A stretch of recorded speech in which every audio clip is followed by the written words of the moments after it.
این هم بچه های نیشابور، دست تک تکتون درد نکنه، همراهی کردین امروز ما رو به نشونه اعتراض که ما به این کرایه ها یه خورده اعتراض داریم. بچه های نیشابور پرچمتون بالا، زنده باشین.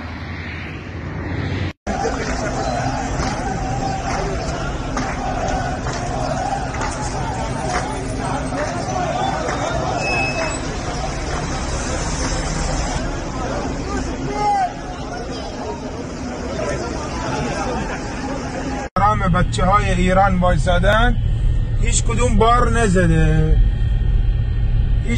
بار نزده و این هم پارکینگ پالایشگاه آبادان.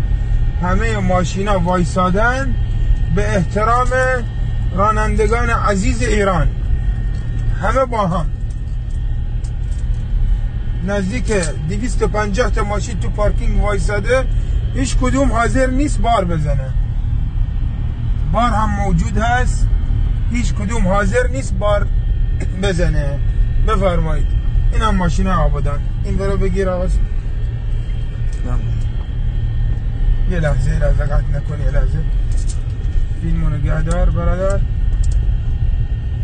فیلمو نگه دار آقا. از این ردیف بگیر، این ردیف بگیر دوباره برگردیم به اون ردیف. نگم بچه های آبادان دارن